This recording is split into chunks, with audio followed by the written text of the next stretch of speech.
His face is twisted into a crazed smile, showing no remorse for his actions. Years later, Eiichi is released from an institution, now appearing as a frail old man in a wheelchair. An angry crowd surrounds him, calling him a devil and demanding justice for their lost family members. The hand of the person pushing the wheelchair tightens its grip, showing a sense of determination. This man introduces himself as lawyer Bayan Hojul, the one who secured Eiichi's release. Reporters immediately swarm the young lawyer, demanding answers from him. One reporter aggressively questions Hogel, asking why he would defend such a monstrous person. The lawyer calmly explains that his professional duty prevents him from creating false victims.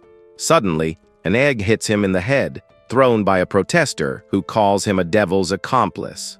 With yolk dripping down his face, the lawyer silently considers the consequences of angering someone like him.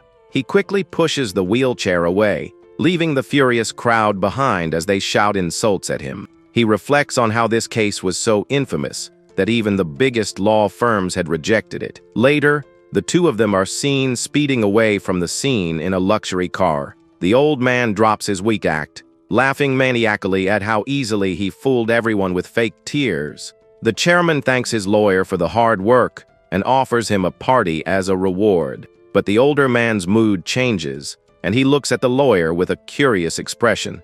He asks Hojul how he managed to block all the incriminating evidence that was piled up against him. The lawyer simply states there was no evidence, and then asks if the chairman knows how evidence can become a problem. At that moment, Hojul looms over the older man with a threatening look. The chairman bursts into laughter, impressed by the lawyer's quick wit, and offers him a job on his new legal team. Hojul tells the chairman to sleep well for the night, smiling as he promises to visit again soon. Later that evening, in a high-rise building, a woman comments on how the chairman got more muscular after leaving prison. He is in bed with two women, bragging about having worked out all day just for them. Suddenly, one of the women stops him, saying she thinks someone is outside, but he dismisses her concerns. The girl insists, her eyes wide with shock, as she tells him to look again. The lawyer, Bayan Hojul, casually appears from behind the curtains, greeting the chairman and noting that he's working hard. Stunned, the chairman points out that they are on the 34th floor, making a simple visit impossible. He frantically asks how his lawyer got there, but Hojul calmly reminds him of his promise to visit soon with a new request. The older man argues that their case is over, but Hojul approaches him, saying he forgot to mention one detail. While putting on black gloves, the lawyer clarifies that this request is not for him as an attorney, confusing the chairman. He scoffs, warning the young man that he has chosen the wrong person to mess with. He grabs a nearby katana, making a thinly veiled threat about a dog that gets out of line. The man, now revealed as Chairman Park, a skilled swordsman, stands ready for a fight. Hojul simply addresses the chairman by his title, adjusting his glasses with a gloved hand. He begins to recount a famous saying that is well known in certain circles. As he speaks, he opens his backpack, explaining that being skilled with blades is only considered third-rate. The chairman grows nervous, demanding to know what he is planning as Hogel continues, stating that handling all weapons is second-rate. A look of dread crosses Park's face as he remembers a story about someone who could kill with octopus tentacles. He explains that a truly first-rate person can use anything in the world as a weapon. The chairman screams, challenging the second-rate lawyer to see if his blade is faster than an octopus. Hojul calmly asks what the older man is talking about. He then pulls a shotgun from his bag, revealing that he is actually third-rate. Panicked, the chairman drops his sword and pleads with him to talk, reminding him that he is a lawyer, not a killer. Hogel holds the weapon steady, confirming that he is both a lawyer and a killer. He points the shotgun, introducing himself simply as a garbage collector lawyer. The scene shifts as the narration begins to explain the lawyer's past. He starts by describing a place called the Glory Club, which advertises itself as a charity that serves warm meals to the elderly. On the surface, it appears to be a normal volunteer organization for humanity, but behind the scenes, its members also provide another service. Hojul explains that he used to be one of their paid volunteers, ranked as a C-grade member in their hierarchy. He recalls questioning his future, feeling that even with his best efforts, he could only ever reach B grade. After a fight, he lay on the ground defeated, accepting that C grade, rank 16, was his absolute limit. He began to think about leaving a job where he could be killed at any moment. In one instance, he wakes up just as forensic workers are zipping him into a body bag, forcing him to shout that he's not dead. One of the surprised workers casually tells him he should have said something sooner. He wonders if he can even switch careers, thinking his knife skills might only be good for a job at a sushi place. A nearby advertisement for a beauty model catches his eye, but he quickly dismisses it. He was looking for a true life-changing opportunity to escape his current path. An ad for a law firm on a city billboard gives him an idea, but to his surprise, he discovers that he possesses a talent he never knew he had. It turns out he has a natural gift for studying, what he calls a study brain. He realizes that obtaining a license to practice law is much easier than training to be an eliminator. With the money he earned as a killer, he opens his own law office, convinced he will finally make easy money. However, his life falls apart when he goes 5 months without a single client, leaving him broke and hopeless. Just as he considers giving up while standing on a bridge, he receives an unexpected call for a case with a huge fee. This new opportunity leads him to a heavily guarded correctional facility. A prison guard escorts him to a consultation room, where he is about to meet his mysterious client. Inside, he finds Joe Duchan, an infamous gangster whose case had been rejected by every other lawyer. The inmate casually asks why he was so late, questioning if he even wants to make money. Hojul slams his hands on the table, demanding the gangster take back his words, but Duchan challenges him. The lawyer says he will tolerate it 3 times, but the inmate taunts him, asking what happens after the 4th. The gangster smirks, calling him a pathetic little wonker, completely underestimating the man in front of him. Without warning, Hojul stabs his pen through Duchan's hand, pinning it firmly to the table. He then lunges across the desk and grabs the shocked inmate by the throat. Leaning in close, he coldly reminds the gangster that he has spent his life slicing throats, just like his. Terrified, Duchan begins to cry and apologize, begging for forgiveness as he struggles to breathe.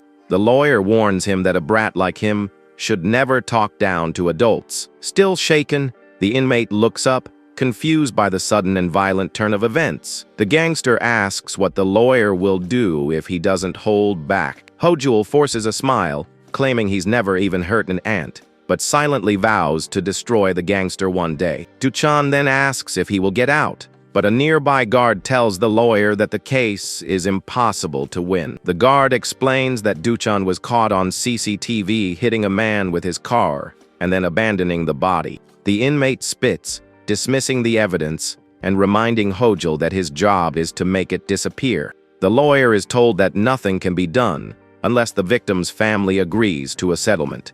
Duchan confidently orders his lawyer to go secure the settlement, completely ignoring the moral dilemma. Later, Hojul walks through a dilapidated neighborhood, thinking this work is just as dirty as his old job. He reaches the victim's house, exhausted, and doubts that anyone would agree to a settlement with their parents' killer. But he steels himself, convinced that after 15 years as a killer, getting a simple signature should be easy. A young man opens the door and coldly tells him to get lost, but the lawyer just cheerfully responds. Hojul immediately drops to his knees, begging the young man Jihu to hear him out, but Jihu tells him to leave again. He desperately presents the settlement papers, revealing a massive sum of 10 billion won. The lawyer acknowledges the tragedy of the father's death, but reminds the young man that he still has a life to live. He explains the money will be his as soon as he signs, but Jihu interrupts him with a question. The youth asks the lawyer if he would sign the papers if he were in the same situation. With tears streaming down his face, Jihu asks how he could forgive the man who killed his father. Hojul is left speechless, unable to answer when confronted with the raw emotion of the question. At that moment, the front door bursts open as someone shouts Jihu's name. 2 intimidating men walk in, and one Wu Tazik tells the young man it is time to pay his debts. Jihu stares at the settlement papers on the floor, thinking that this scene feels all too familiar. Ji-hoo insists he never borrowed money, but the thug grabs him, demanding payment. Hojul tries to intervene, asking if they can talk it out, but the men question who he is. The lawyer puts on a friendly act, claiming he's just a random passerby. He then tries to leave awkwardly, but the bandits mock his appearance. The young man watches the lawyer leave with a conflicted expression. Later, Hojul is on the phone with his client, explaining that the victim's family is unwilling to settle. Duchan threatens him, but the lawyer confidently assures him that opening people's hearts is his specialty. Back at the house, the thugs look down at Ji-hoo, mocking his apparent weakness. The young man stands his ground, holding a small blade as he prepares to defend himself. One of the men locks the door, welcoming the confrontation, and even offering his stomach as a target. Tazik grabs the young man, saying that no one will be coming to help him now. The thug then grabs Ji-hoo by the hair, warning him that messing with adults can be fatal. Suddenly, Hogul's voice is heard from the window, apologizing for the interruption. He explains that he left the settlement papers behind, and the thugs are shocked to see him still there. He points to the documents on the floor and asks if someone could pick them up for him. The lawyer desperately reaches through the barred window, but he can't quite grasp the papers. As Tazik grabs his arm, he stabs the thug's hand with the pin, causing him to cry out in pain. Enraged, the thug lashes out, questioning if the psycho is really trying to fight back with a blade. He kicks the young man to the ground, knocking him out with a single blow. Tazik stands over the unconscious youth, declaring that kids like him only learn their lesson after a beating. The thug scoffs at the threat, confident that no police will ever arrive to help. In a flash, Hojul crashes through the window, delivering a powerful flying kick directly to the thug's face. The impact sends shards of glass flying as the lawyer's foot connects squarely with the larger man's jaw. Ji-hoo, still on the floor, looks up in absolute shock at the sudden turn of events. The lawyer lands gracefully while the thug crashes to the ground, completely taken by surprise. Hojul calmly stands up and begins to list their crimes, starting with home invasion and its legal penalties. He then moves on to illegal debt collection, citing the law against using fear or harm to collect money. The other thug lunges at him with a knife, telling him to shut up, but the lawyer is unfazed. He easily blocks the attack and finishes explaining the penalties, which include heavy fines and imprisonment. The thugs attempt to overpower him, with one grabbing him from behind, while the leader orders the attack. The larger man rushes forward, ready to strike the lawyer while he is being held, but Hojul breaks free with an elbow strike and sends the leader staggering back with a powerful kick. He continues his assault with a series of quick, brutal strikes against the stunned opponent. While fighting, he calmly lists their next offense, unlawful confinement, citing the specific criminal act. He punctuates his legal lesson with a hard punch, explaining the definition of the crime. Each blow is accompanied by a detail of the law, as he mentions the fines they will face. He finishes the combination with a devastating final strike, stating the 5-year prison sentence. With both thugs defeated, the lawyer stands tall, his professional demeanor unshaken despite the fight. Ji-hoo can only stare in stunned silence, completely in awe of what he has just witnessed. Hojul smooths his hair back, complaining that the brawl has ruined his expensive haircut. Standing over the two unconscious men, the lawyer remarks that their threats and extortion mean nothing to him. He calculates their fines, then takes cash from a wallet, calling it a settlement for the beating he gave them. He reveals he recorded their crimes through the window and smugly offers them legal counseling in the future. He then turns to the stunned youth and hands him the money he just took from the thugs. The lawyer tells him to be careful, give his father a proper farewell, and says he will take care of the criminals, but Ji-hoo calls out to him as Mr., which causes the lawyer to stop with a look of clear annoyance. The young man asks if he is really a lawyer, prompting an explosive "I am" from Hojul.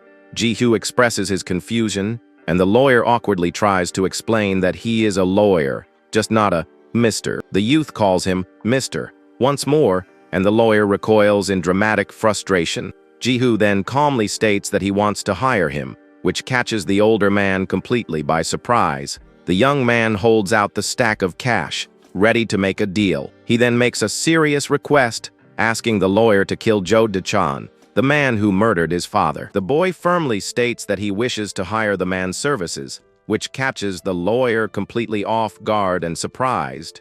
In his hands, the young man holds a thick wad of 50,000 won notes, showing that he is serious about the payment. The boy hands over the money while asking him to eliminate Joe DeChan because he was responsible for taking his father's life. Startled by the request, the lawyer immediately refuses, saying that's what the police are for, and quickly announces that he's leaving. The young man remains motionless, clutching the money tightly as he watches the refusal of the one who seemed to be his only hope. Trying to escape through the broken window, the protagonist realizes how ridiculous he looks and decides he needs to hide his embarrassment. He makes up a flimsy excuse, saying he took the wrong turn, and tries to act naturally in the face of the embarrassing situation. The man straightens up and walks away, looking stiff, while thinking to himself that he managed to disguise his mistake very well. Suddenly, he stops in his tracks because a brilliant and lucrative idea has just crossed his mercenary mind.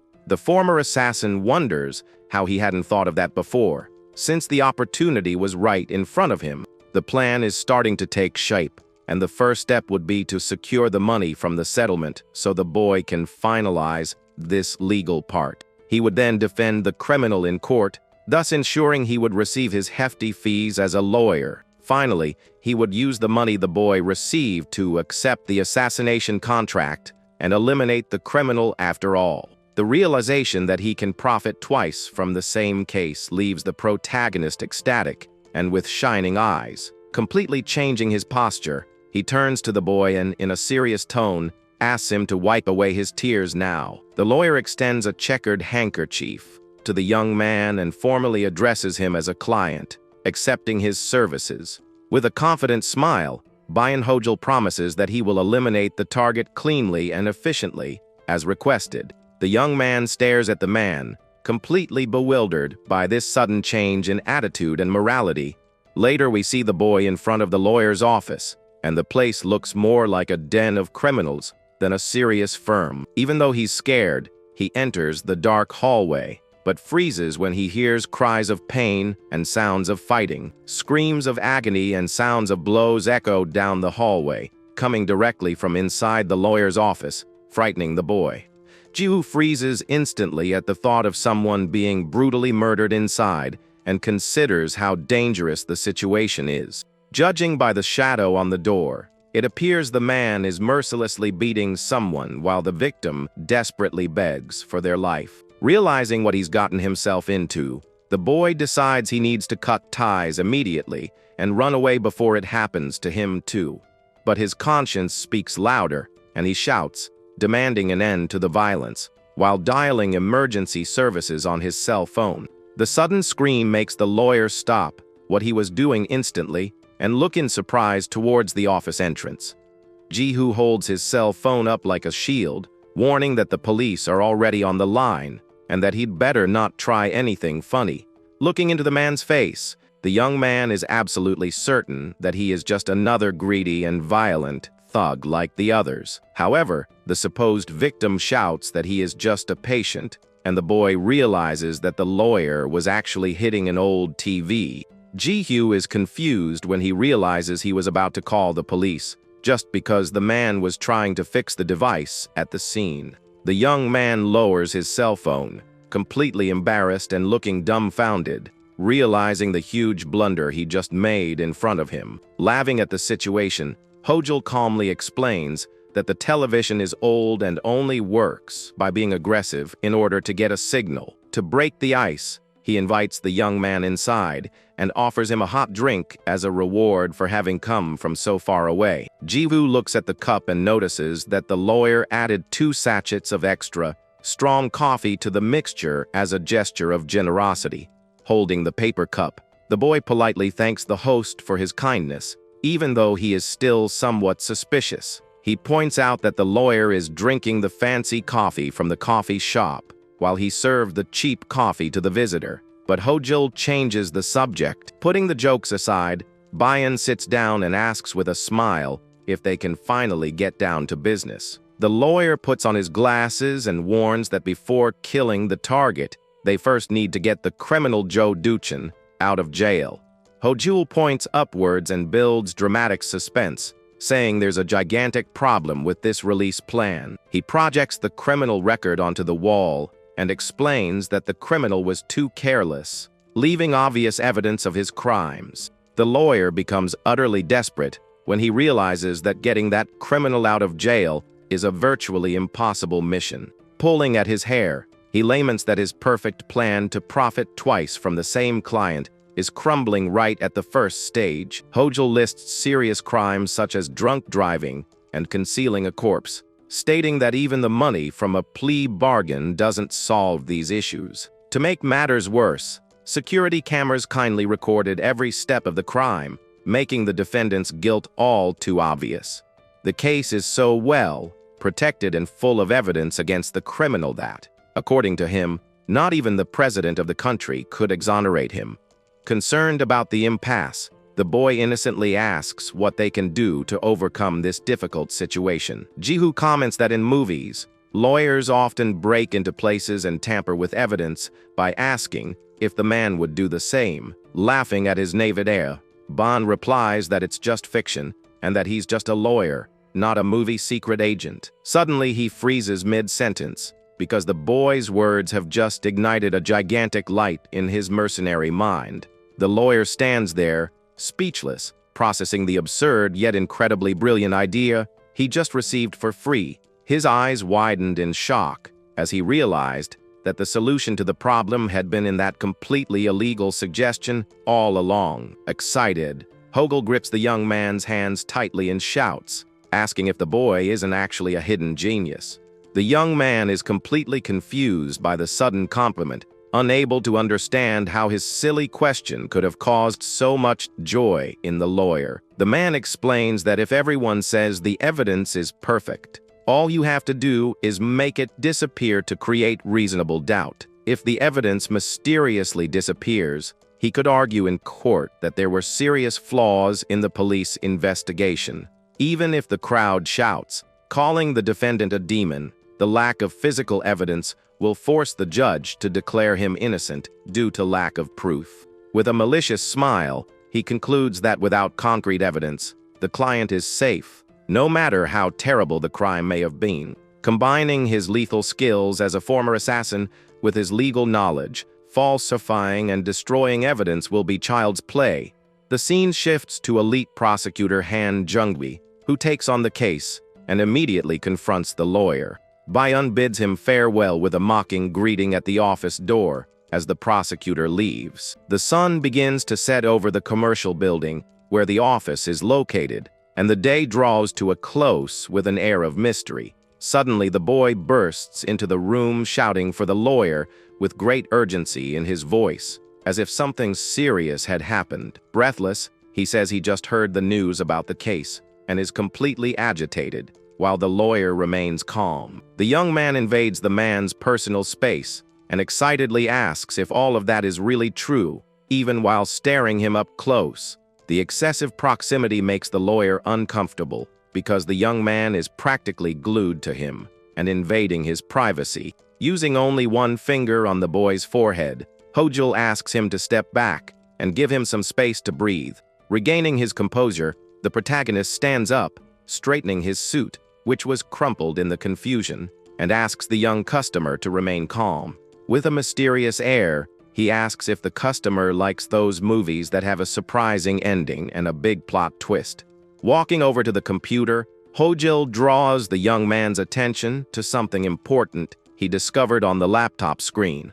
On the screen, we see the security camera footage that the lawyer had mentioned earlier, and he asks if the boy noticed the detail. The lawyer points to the monitor and asks Jihu to look carefully at the writing on the traffic sign that appears in the video. The boy frowns and squints, trying to understand what is so special about those bright letters on the sign. The image focuses on the sign, indicating the distance to the tunnel, but the secret the lawyer found lies in the vehicle's position. Hojul begins a mechanics lesson by explaining that cars have springs under the chassis for support and shock absorption. He explains that the vehicle's height changes subtly and adjusts depending on the weight it is carrying at that exact moment. Returning to the video analysis, he warns that the truly crucial part of solving the crime and changing the game begins now. Based on the shift in weight on the axle, the lawyer deduces that there was a third person inside the car besides the defendant, Joe Duchan. This would indicate that shortly after the accident, the real driver and the criminal switched places to cover up for the true culprit. Confidently, he admits that for now, it's just a theory based on physics, and that they need to confirm it soon. Giving a thumbs up, he boasts that the boy did well to hire a lawyer. Night falls over the city, illuminating the neon signs of the commercial building that houses the protagonist's peculiar law office. Outside, the boy shouts, calling for the lawyer in a tone that mixes urgency and indignation at the latest news. Jiu storms into the room, furious because he just learned that his father's killer has been released, and he can't believe this injustice. Desperate, the young man steps forward, questioning how that criminal managed to escape a life sentence and demands an immediate explanation.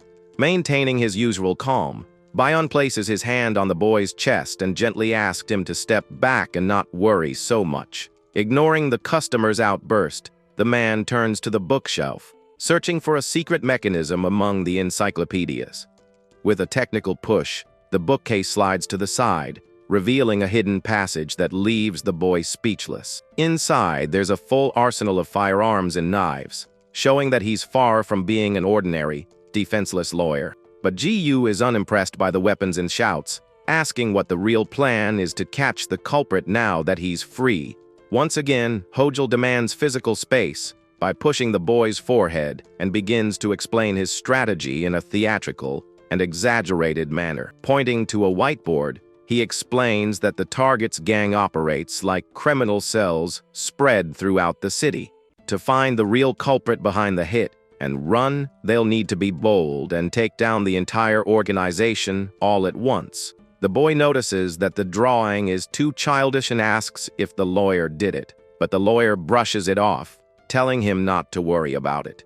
The idea of attacking an entire gang full of assassins seems crazy, and the young man is incredulous at the lawyer's suicidal proposal. Smiling confidently, Bon assures the young man that he has everything under control and asks him to trust in his skills as a former hitman. He narrates that sometimes he needs to be invisible and fluid like water, while the image shows someone wearing a motorcycle helmet. His eyes show total focus as he reveals himself to be a master of disguise, capable of infiltrating any place unnoticed. The scene shifts to the facade of a luxurious Chinese restaurant, where the gang is gathered to celebrate their boss's release. Surrounded by his tattooed henchmen and feasting on the finest food, Joe Duchan laughs loudly, mocking justice and feeling untouchable. The criminal looks at his cell phone with a smile, saying that there are a lot of idiots on the internet. Suddenly, the gang leader remembers the bruised face of someone important in his illegal business, a certain VIP from the chat group. The image shows a man kneeling, wearing only underwear, with a swollen face and bruises all over his body after a beating. The on-screen captions explain that VIP stands for Pathetic Idiot Victim, showing the utter contempt the criminals have for him. The kneeling man cries and desperately begs for the return of his money, saying it was his life savings. Laughing at someone else's misfortune, Joe Duchan mockingly says that he didn't steal anything, and that the man invested knowing the risks, because he wanted to. The mobster throws in the victim's face that she was the one who emptied the safe and gambled everything away, so the blame for the loss lies solely with her.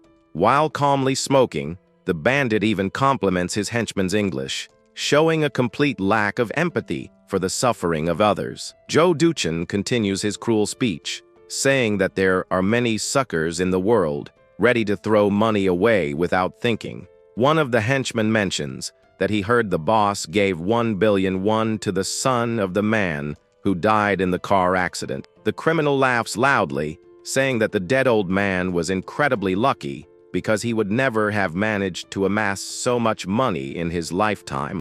Duchin boasts that he can recoup that amount in a short time, simply by scamming a few more idiots in his investment group. The thugs are sucking up to their boss, calling him an angel of charity for giving so much money to the son of the accident victim. Pleased with the compliments, Joe Duchin curiously asks how the lawyer managed to get him out of a case that seemed lost from the start. At that moment, one of the subordinates announces that an unexpected visitor has arrived, interrupting the criminals' celebration at the restaurant. The boss is confused by the interruption since he wasn't expecting anyone at that hour and asks who the visitor might be. The henchman stammers nervously, saying it's just a food delivery, but something about the situation seems very strange and suspicious. A delivery man wearing a red helmet enters the premises carrying a metal box typical of Chinese food deliveries. The criminals find it strange that someone would order Chinese food from a Chinese restaurant and begin to suspect everything. The delivery man introduces himself with a stutter, but his voice sounds familiar to the gang leader, who orders the intruder's helmet to be removed. Before they can react, the supposed delivery man throws the metal box, hitting one of the henchmen squarely in the face. The mysterious delivery man wastes no time and hits one of the henchmen squarely in the face with the metal box, knocking the man down.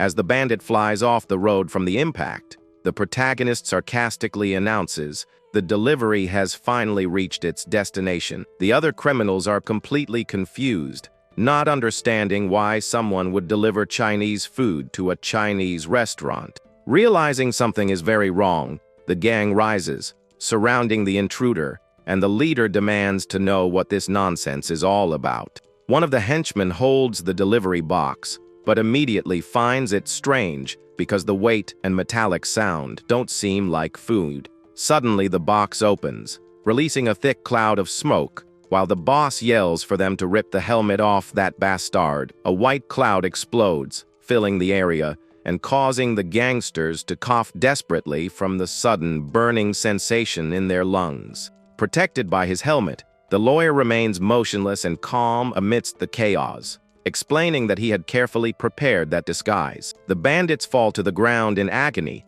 and Hojul reveals that it's a special pepper spray used in military training. He coldly explains that it's not an ordinary gas, but a potent mixture designed to cause unbearable pain to anyone who breathes it. The sensation is described as having your throat cut repeatedly, and the pain is comparable to that of weapons of mass destruction. But the former assassin says he survived this chemical hell every day for years during his brutal training in the past. He remembers how he endured that daily torture, which made him resilient and able to operate even in those extreme conditions. Now walking calmly through the toxic smoke, he repeats his mantra of being invisible like air and fluid like water. His eyes are completely focused through the visor as he states that infiltrating with perfect disguises is his specialty.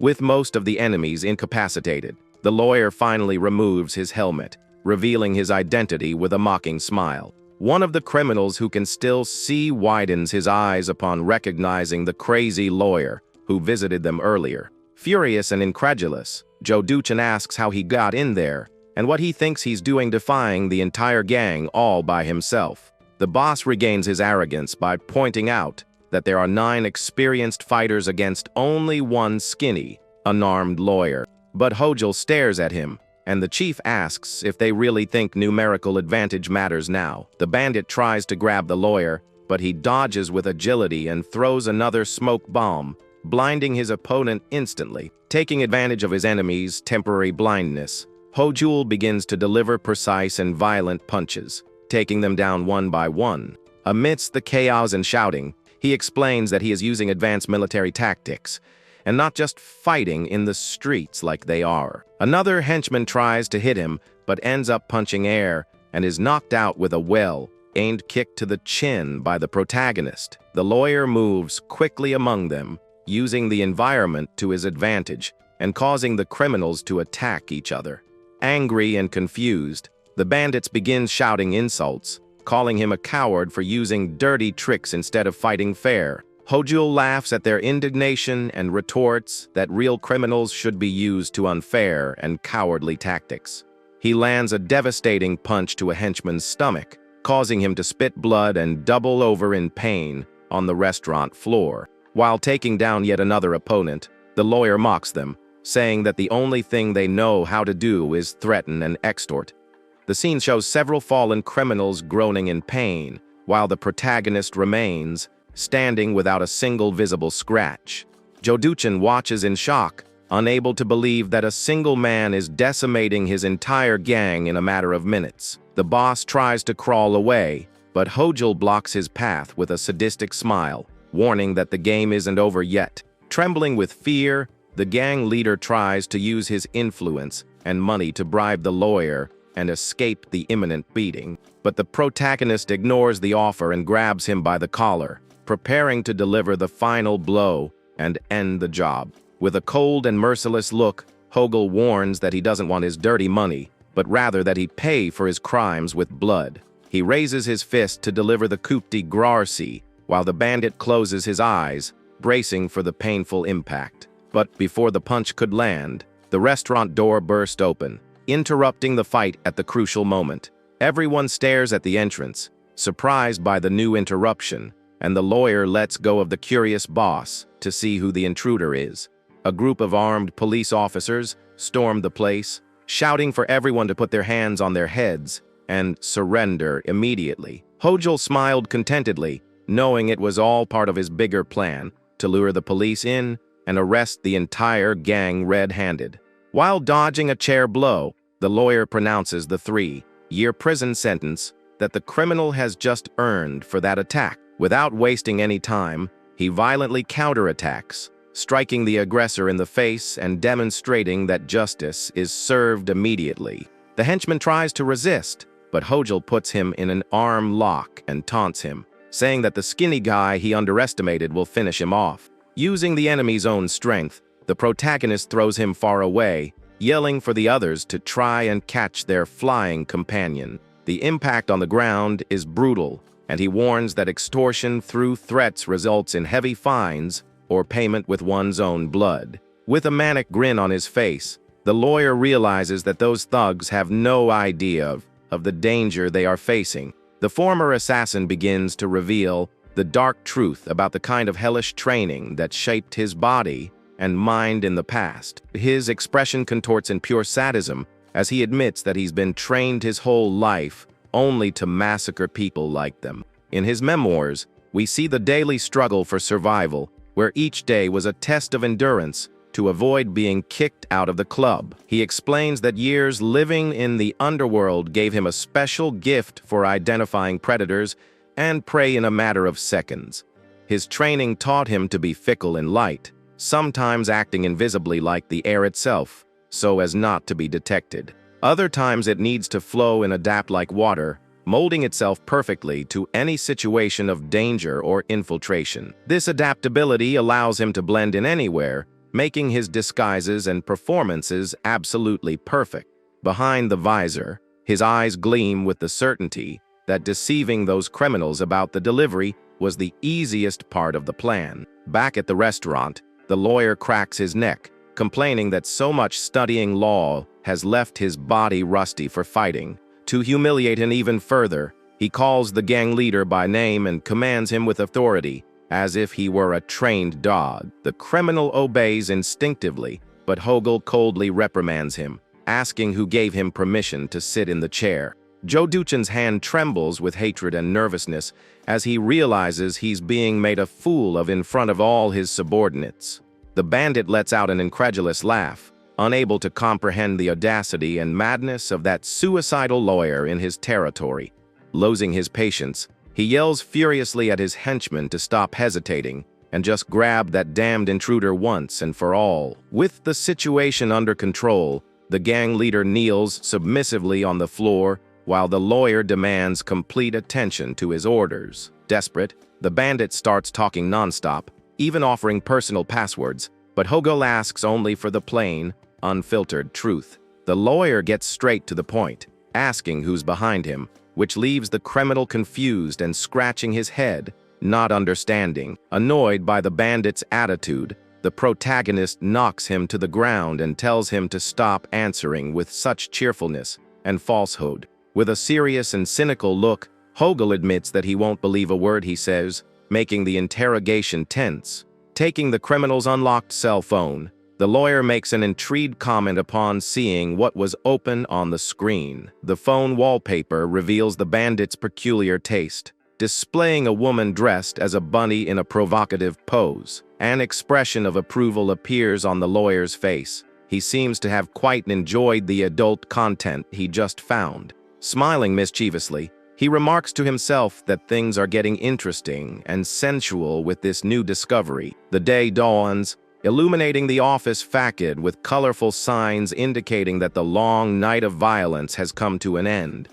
Ji-hoo enters the room calling for the man and finds the lawyer sitting on the sofa amidst the usual office mess. The protagonist complains of body aches due to supposedly intense studying and wonders if the boy will ever call him brother. Completely ignoring the older man's drama, the young man simply announces his arrival, holding a branded cup of coffee in his hand. Hojul tries to impress by offering a specialty coffee mix, but is embarrassed to see that the boy brought his own fancy coffee.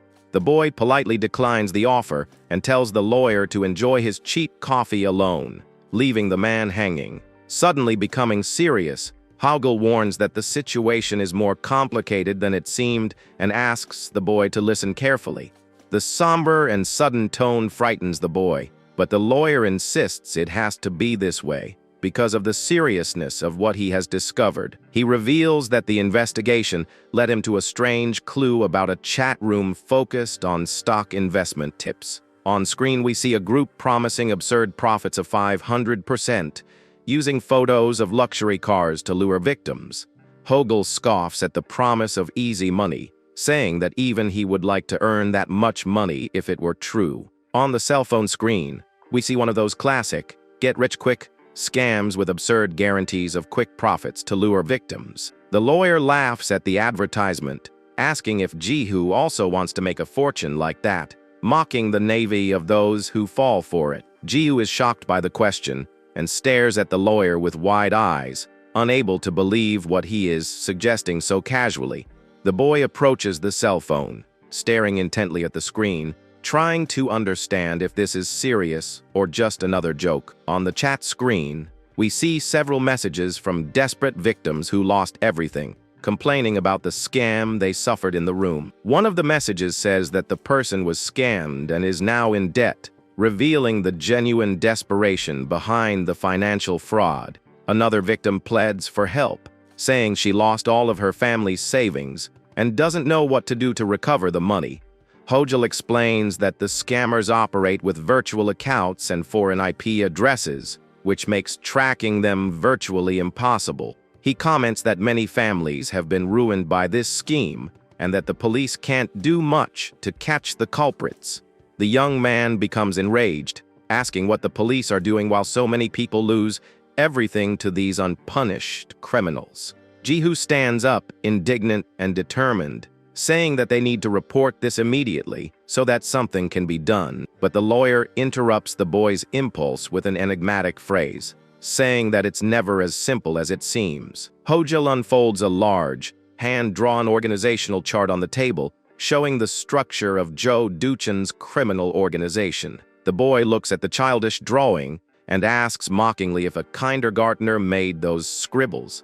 Laughing loudly, the lawyer denies authorship of the crude drawing but confirms that it is the hierarchical structure of the gang they are investigating. He ignores the boy's artistic criticism and points to the center of the paper where it says, "Reading Room," with a large arrow. Hogel explains that scammers take advantage of the mindset of people desperate to get rich quickly. Then he crumples the paper tightly, demonstrating his frustration with the complexity of the scheme they are facing. Seriously, he reveals that thanks to the information from that crude drawing, he's already been able to identify who the bait used in the scam is. The boy asks what he means by bait, and the lawyer places his hand on his cell phone on the table. Hogel explains that he found the fisherman who lured Ji-hoo's father into the chat room trap and reveals the person's profile. On the cell phone screen appears a photo of a beautiful woman whom the lawyer presents as the bait in the criminal scheme. The boy is surprised to recognize the woman's face and stammers in shock, asking if that's really possible. He looks at the lawyer and then stares back at his cell phone in shock, saying that this woman is famous, but not for scams. Jihu reveals that she is known online as Phantom, a mysterious figure whose true identity remains unknown. The young man explains that she completely hides her identity and nobody knows her real name, where she lives, or any personal details. He says that because of all this mystery, there are many rumors and urban legends about who she really is in real life. The image of the mysterious woman in a live broadcast appears on the screen, and the boy emphasizes that it is almost impossible to track her down. Ji-yu says that many tried to discover her identity, but not even former schoolmates or acquaintances came forward to talk. The boy is incredulous, questioning how on earth the lawyer managed to find all this out if she's such a well-protected digital ghost. The lawyer strikes a dramatic pose of misunderstood genius while explaining that he obtained this information thanks to his plan. He boasts that all of this is part of a larger strategy he devised to catch the big fish in the organization. Smiling arrogantly, Hojul says he plans to meet with her in person as soon as possible to move the case forward. Jihu frowns suspiciously, thinking that the lawyer's sudden interest in meeting the beautiful woman wasn't purely professional. He remarks that the man's face looks far too animated for someone who is simply about to interrogate a dangerous suspect in a serious crime. Laughing awkwardly, the lawyer tries to change the subject, but his silly smile betrays that he really does have ulterior motives with the woman. Changing the subject, he returns to a serious tone, saying that regardless of the reason, meeting her is crucial to solving the mystery. The scene cuts to a bustling office where we see detectives and prosecutors working amidst piles of documents. A subordinate apologizes to Prosecutor Han Jungoi, informing him that all the evidence against the defendant has mysteriously disappeared. The prosecutor adjusts his glasses, incredulous and furious, upon learning that the case, which seemed to be won, is now lost. Ji-yu is incredulous to learn that the mysterious woman is actually a third-generation heiress to a multi-million-dollar conglomerate. He asks why someone so rich and powerful would get involved in a financial scam scheme out of desperation for money.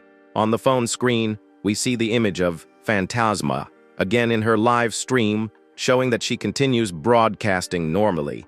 The lawyer replies that this is the suspicious part and the key to understanding the entire scam happening on the internet. Hojul explains that rumors say she hides her identity and only streams as a hobby since she's filthy rich. The profile of the mysterious woman is described as that of a sexy and cute goddess, a perfect combination to attract the attention of lonely men. The lawyer makes a psychopathic face when mentioning the nickname, Sex Demon, that some fans gave her online.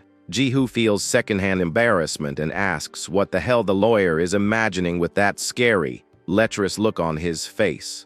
Hojul quickly denies it, saying he wasn't imagining anything, but his face completely betrays his perverse fantasies. Jiwoo asks if she really is a goddess as they say, and the image focuses on the woman's sculpted body during the broadcast. The lawyer confirms that she is incredibly beautiful, almost unreal, and that there is no record or testimony from former colleagues about her. This lack of information about her past makes everything even more suspicious, as if she had appeared out of nowhere on the internet. Hojul concludes that it is merely a very well-crafted bait used by criminals to lure victims into the financial scam. The scammer's strategy is to use the image of a beautiful and unattainable woman to gain the trust of needy and lonely men.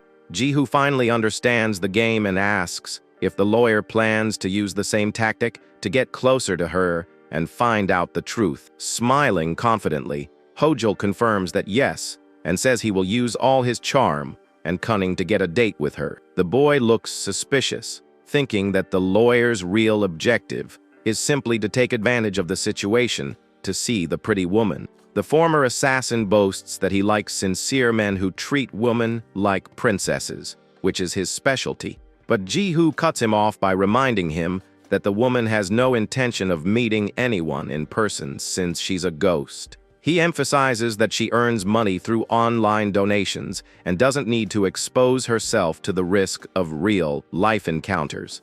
Ji-hoo is desperate at the idea of finding the woman immediately because he knows she's super famous and inaccessible online. The lawyer jumps up, shouting that they have no choice but to try their luck and go after her right then and there. Back at the computer, we see the woman doing her live stream, but this time the focus is on her mysterious face and not on her physical attributes.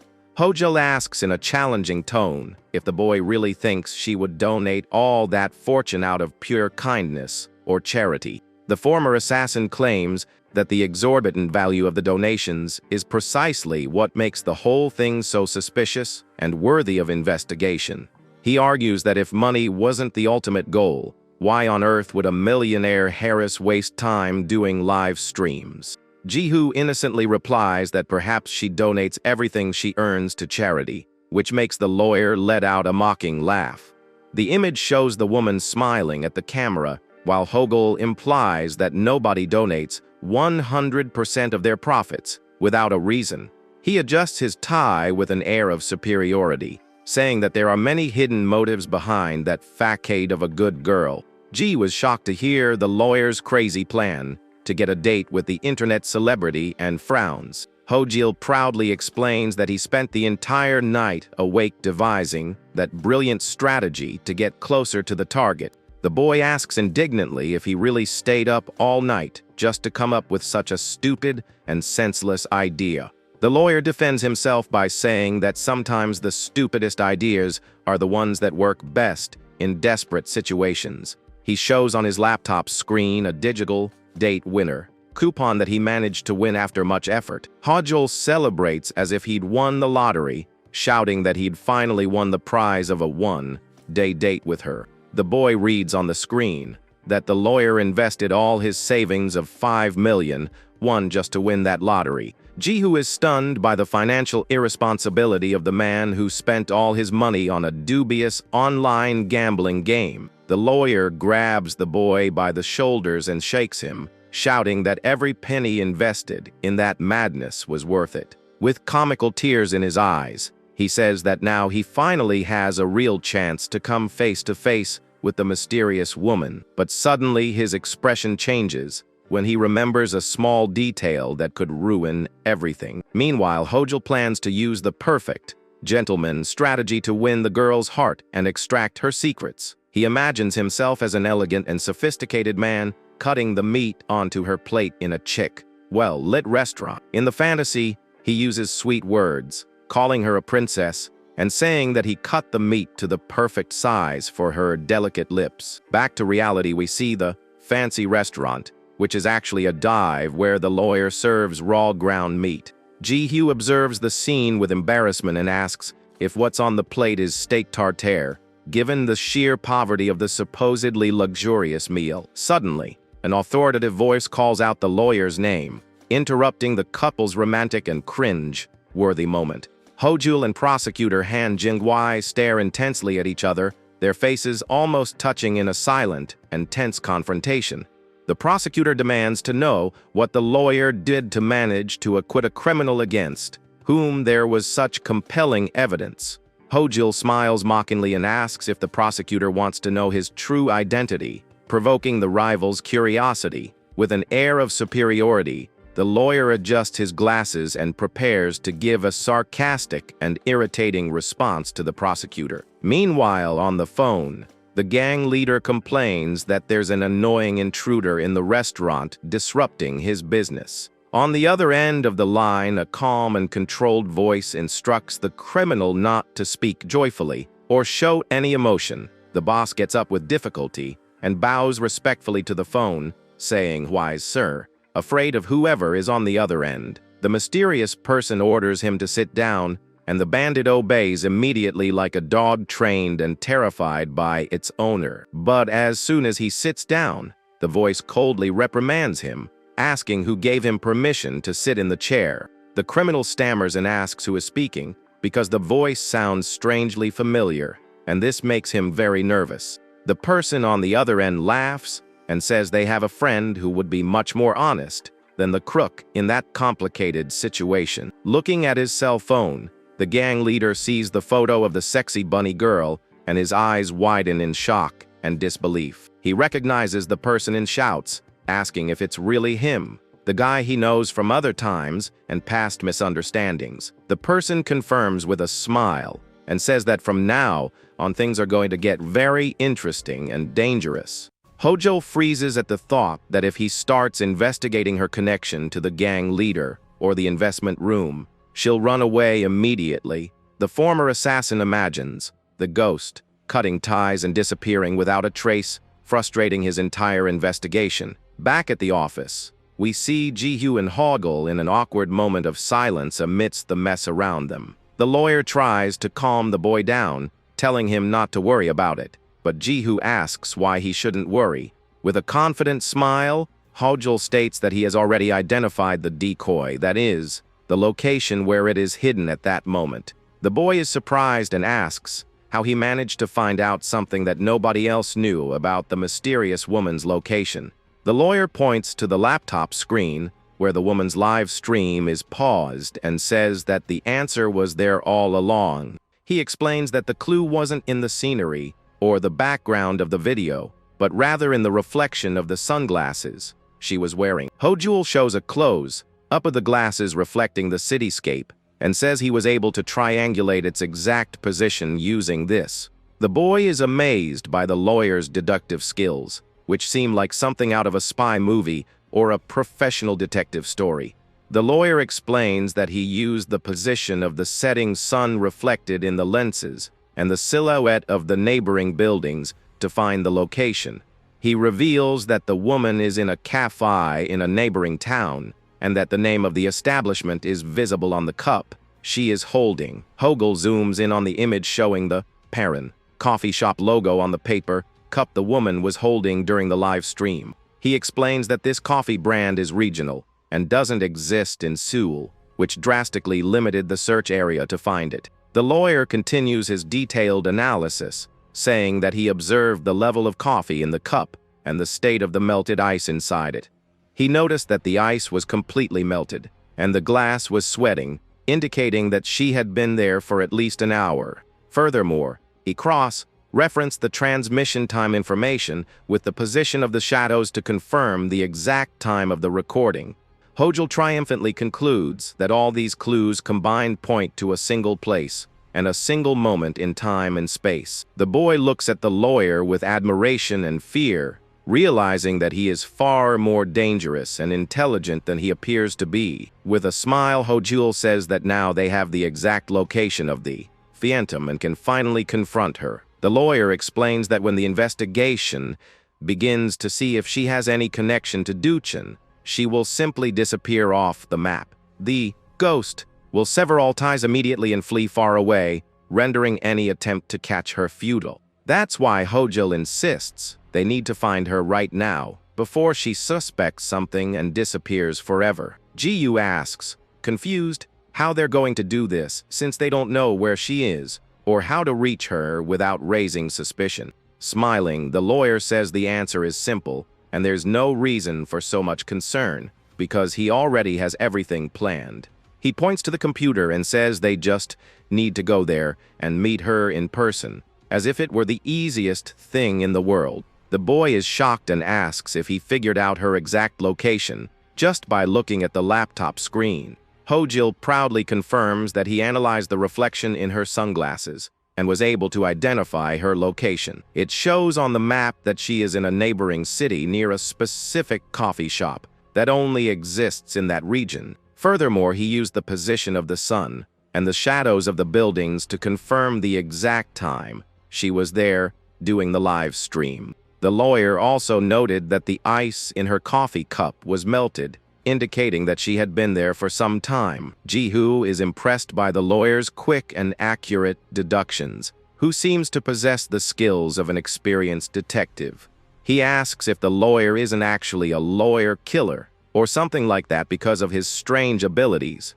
Hogel laughs and says that this is just basic investigative methodology, and that anyone with a little brain would do the same. But the boy still has doubts and asks how they will approach her without her running away or calling security. The lawyer replies that they will enter unnoticed and act naturally so as not to arouse anyone's suspicion. He says he has a foolproof plan to make her feel comfortable and reveal her secrets without realizing it. Jihu asks what this marvelous plan is, and the lawyer smiles mysteriously, saying it involves a lot of charm and elegance. In Hojul's imagination, he sees himself having dinner with the woman in a fancy place, chatting animatedly as if they were lovers. But in reality, he knows the plan is risky and that any mistake could ruin everything, including the chance of catching the culprit. Hojul starts acting strangely and strikes an effeminate pose, asking the boy if he doesn't intend to call him older brother. Ji-hyo looks at the lawyer with disdain, thinking he's pathetic, and wonders if he can really trust this crazy man. Suddenly, the lawyer turns around and says that the strategy is simple and that the first date with a woman can be awkward. But he assures that if the boy follows his instructions, everything will be all right, and the image shows the ghost laughing and having fun with someone. In Hojul's imagination, he is the mysterious man who wins the heart of the ghost with his irresistible and mysterious charm. He finds himself bidding her farewell with a gallant gesture, and the woman seems charmed by the lawyer's enigmatic personality. Hojul says the key to success is acting like a gentleman and treating the woman as if she were the most precious thing in the world. He imagines himself saying catchy phrases like, "If we're meant to be together, we'll meet again in the future." But Jihu cuts him off, saying that this kind of cheesy pickup line went out of style a long time ago and only works in soap operas. The boy says that women nowadays prefer sincere and straightforward men, not womanizers who play games. Hojul defends himself by saying that her ideal type is a man who treats her like a princess, and that he is perfect for that role. He boasts about his deep, masculine voice, saying she'll melt as soon as she hears the deep sound coming from his mouth. Jihu rolls her eyes and says the lawyer is delusional if he thinks he's going to win over a woman of that caliber with cheap tricks. But Hojul insists he has a foolproof plan and that he'll use a disguise to infiltrate the location where she's doing the live stream. He shows a picture of himself dressed as a woman and says that with a little makeup and padding he will be unrecognizable. Jihu almost vomits when he sees the photo and yells that the lawyer is crazy if he thinks anyone will believe he's a woman. The boy says he looks like a monster and that he'll scare the ghost instead of winning her over with that ridiculous disguise. But Hojul doesn't give up and says he has other tricks up his sleeve, like dressing up as a ninja or becoming invisible like a ghost. Jihu gives up arguing and tells the lawyer to do whatever he wants, but that he wants nothing to do with that crazy plan. The scene shifts to a dark alley where the ghost is doing her live stream surrounded by boxes and trash. The ghost approaches with a seductive wink and introduces herself as Hyo Rin, the new streamer. The bandits are surprised to see such a beautiful and young woman entering a warehouse full of dangerous men alone. One of the criminals comments that there aren't many female streamers nowadays, but she came to them of her own free will. He licks his lips with a mischievous smile as he considers the possibilities her presence there could bring to the group. The henchman calls her and compliments her beauty while observing her body with a predatory and disgusted gaze. Suddenly, the ghost transforms and begins to speak in a deep, mocking voice, frightening the bandits. She sarcastically asks how they knew she was famous, revealing that it's not quite what it seems. The criminals are confused and ask what's going on, not understanding how that woman's personality changed so quickly. The Phantom removes a wig, revealing short, dark hair underneath in a made-up male face. The bandits panic when they realize that the attractive woman was actually a man in disguise all along. They scream in shock and disgust upon discovering they were tricked by a transvestite who infiltrated their group. The disguised man laughs in their faces and asks if they didn't know he was famous for transforming himself into a woman. He boasts that he's the world's #1 at creating stars and fooling suckers with his perfect disguises. The criminals become furious and ask who he is and what he wants there among them, disrupting their business. The imposter responds mockingly, saying they should have realized sooner that something was wrong with the new streamer. He exaggerates the female voice again to mock the stupidity of the crooks who fell for the scam. One of the henchmen recognizes the man and asks if he was sent by boss Joe Duchin to test their loyalty. The imposter confirms with a thumbs up and says he should have mentioned that sooner to avoid embarrassment. He apologizes in a cute voice, pouting and acting like an innocent girl. The bandits are relieved to learn that he is a friend of the boss, but they are still disgusted by the bizarre situation. The live stream finally begins, and we see the Phantom in a comfortable room surrounded by soft lights and stuffed animals. Hojul enters the chat as the user, Hojula23, and begins to flatter the woman with exaggerated comments about her beauty. Jiu observes everything awkwardly, saying that the lawyer is acting like a lovesick teenager desperate for attention. Suddenly, the woman notices the lawyer's comment and smiles, thanking him for the compliment in a sweet, angelic voice. Hojul celebrates the initial success of his plan and says he's now moving on to the next step, which is getting a real date. He sends a generous donation and asks if she would go out with him if he won the one-day date raffle. Jiu is shocked by the lawyer's audacity and asks if he really thinks he can buy a date with money. The woman replies that she would love to meet such a dedicated and generous fan, leaving the boy speechless with her response. Hojul laughs and says that money talks louder than anything else, and that his plan is working perfectly. He continues donating and flattering the woman until he finally wins the date raffle, surprising everyone in the chat.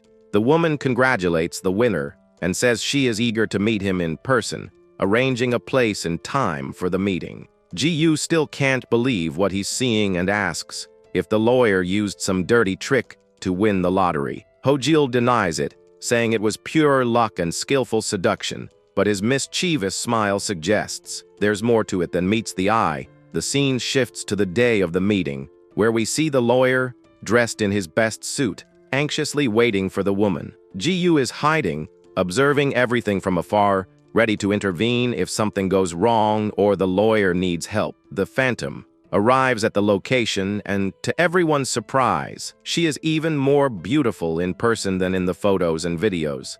Hojul approaches her confidently and offers his arm to guide her, acting like the perfect gentleman he had planned to be. The woman accepts the gesture and seems charmed by the lawyer's gallant attitude. Jiu watches the scene suspiciously, thinking that it's all too good to be true. He wonders if the woman is really who she says she is, or if she too is wearing a mask to hide her true secrets. Jiu looks suspiciously at the lawyer, thinking he's a complete idiot, and that his crazy plan is sure to fail. He imagines the lawyer dressed as a woman in a disastrous cosplay, and wonders who in their right mind would believe it.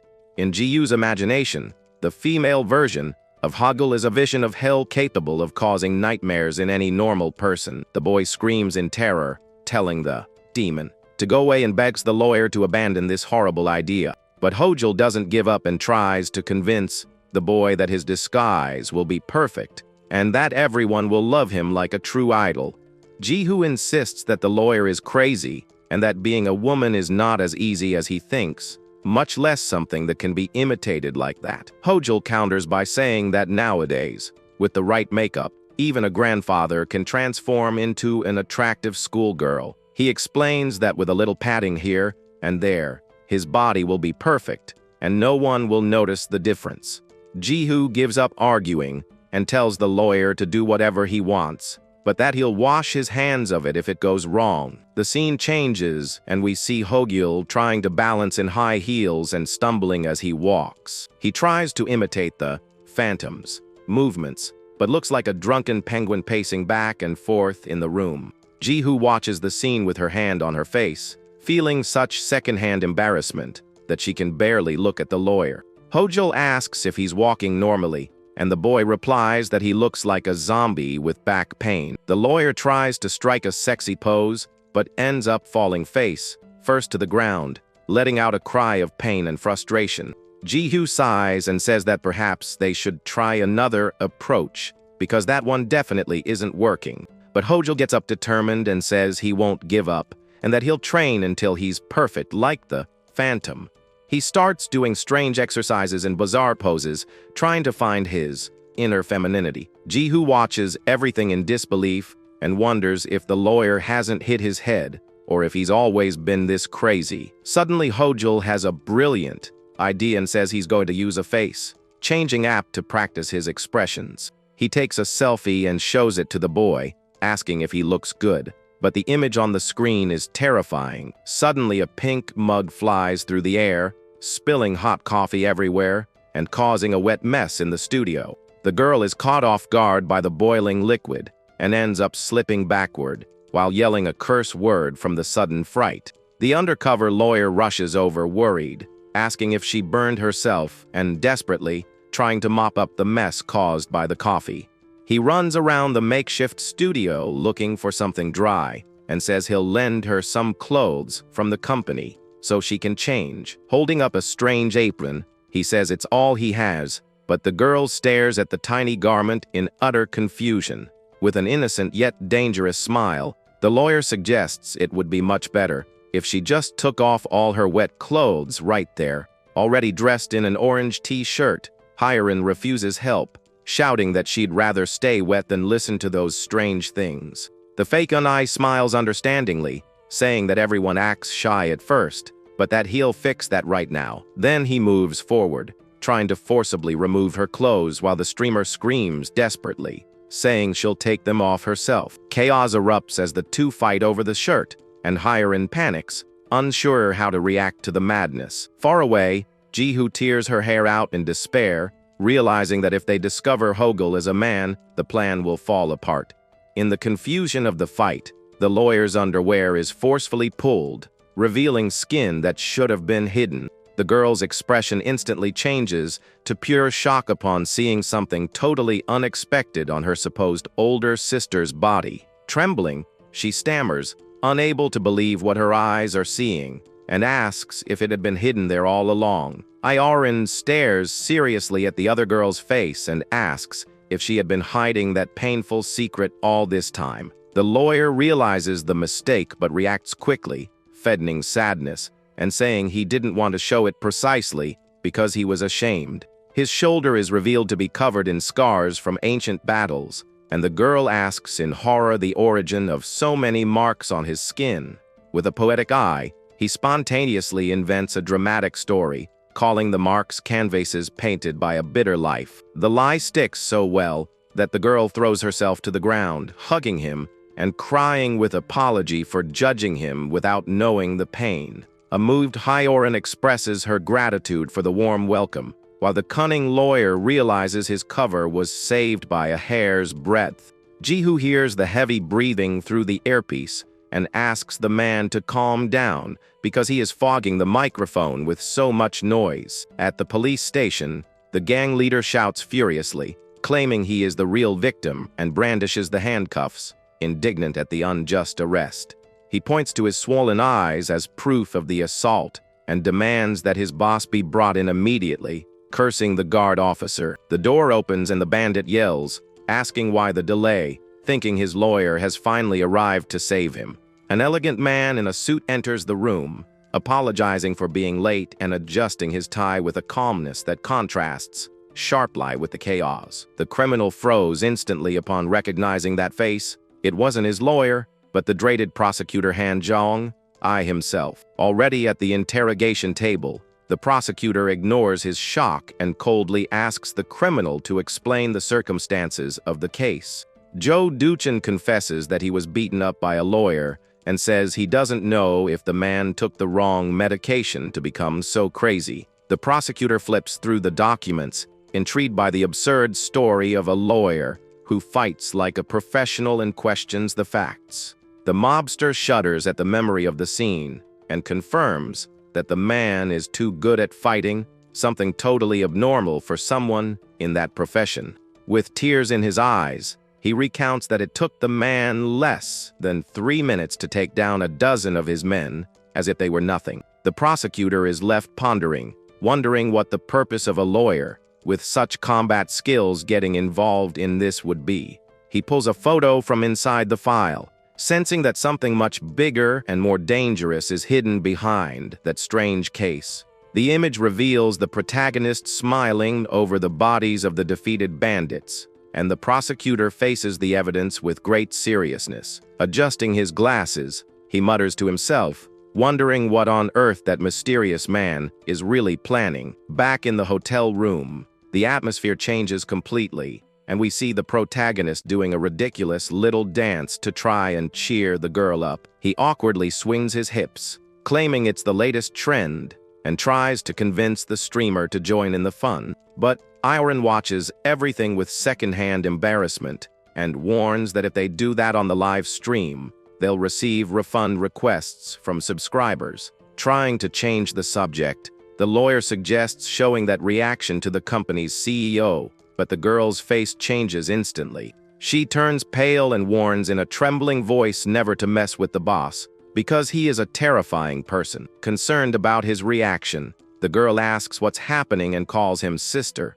Trying to understand his sudden fear, the young woman hugs her own body and trembles as she wonders what kind of monster this CEO is, capable of causing them so much terror. His eyes widen as he realizes that the existence of a gang leader operating a legitimate business is impossible. Hyorin reveals that the man is no ordinary businessman, as he arrived in Korea about 10 years ago from a dark past.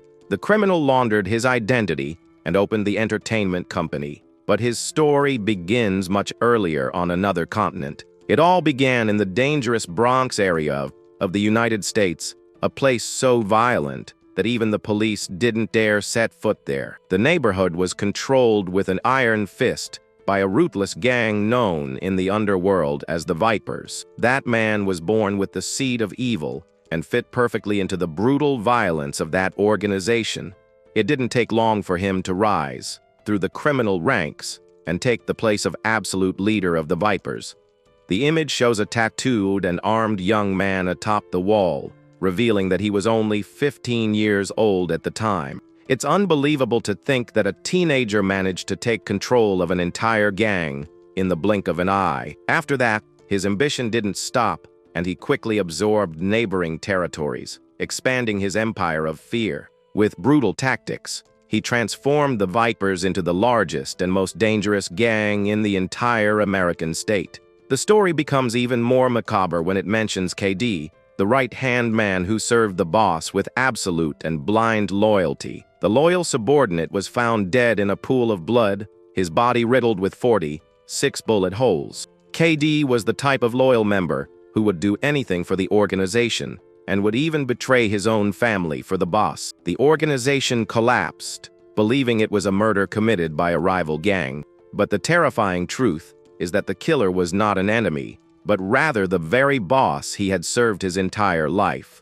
With a crazed expression, the leader explained that the reason for the death was simply because the subordinate was already dead to him. Back in the present, we see the defendant in court as the judge asks if he has any final words. Defendant number 214 smiles disturbingly and comments that the orange uniform is nice, leaving everyone confused. The shocked judge asks if he has any idea where he is, but the maniac only replies that he was curious about something. With an insane expression, he sticks his tongue out, saying he wants to know what it feels like to wear that outfit.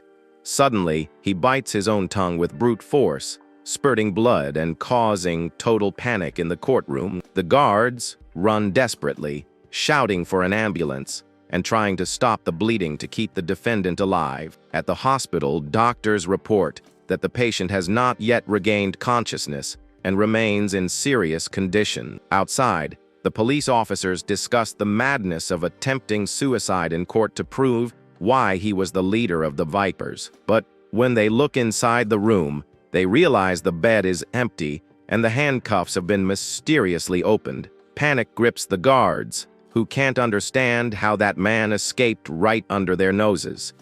As they approached the open window, they were incredulous, considering that the fugitive might have jumped from up there. Looking down, we see a car with its roof destroyed, confirming that he jumped from a deadly height from the 8th floor. Bloody footprints leading away from the wreckage, show that he survived the fall and vanished into thin air soon after. The narration recounts how he evaded surveillance and fled to Korea using the stolen identity of an unfortunate victim. After altering his face with plastic surgery, he resumed his activities and created an even larger criminal organization. Hyorin reveals that this monster is the current CEO of the company and that the streamer agency only serves to raise funds. The lawyer is shocked, wondering if his own boss goes around telling such an absurd and dangerous story. The girl explains that everyone around him knows the truth, but that this information never leaks to the outside world. Hojul frowned, not understanding how such a big secret could be kept for so long without anyone saying anything. The image cuts to the villain saying that anyone is free to talk about him if they want, but he says that only happens because those who talk too much end up dead. The psychological terror is so great that the death threat extends to the entire family of anyone who dares to speak about his past. Hyorin admits that she told him everything because she feels her fate is already sealed and that she will die at his hands anyway someday.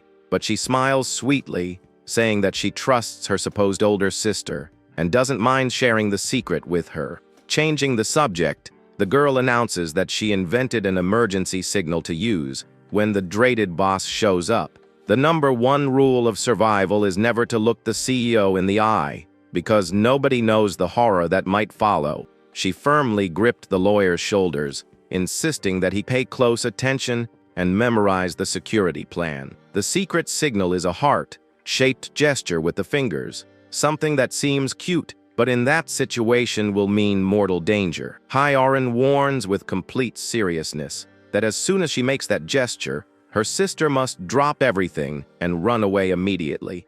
Her face shows pure concern and affection as she pleads for the escape plan to be followed to the letter.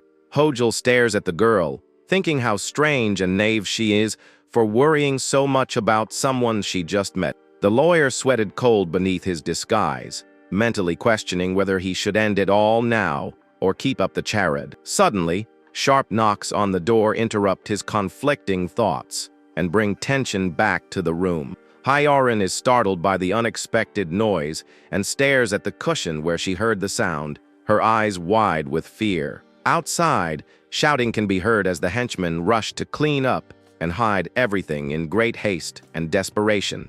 The girl peers through the crack, trembling as she imagines that all the tension among the bandits can only mean that the boss has arrived. The door bursts open, and a voice commands them to wait, revealing a male figure in a suit standing in the doorway. Hyorin turns pale and lets out a shocked exclamation upon recognizing the damned man who just invaded the hideout. To everyone's surprise, it's not the gang leader but rather Prosecutor Han Jong, being led by the nervous thugs. The prosecutor walks calmly, observing that the place is excessively clean, without a single trace of dust.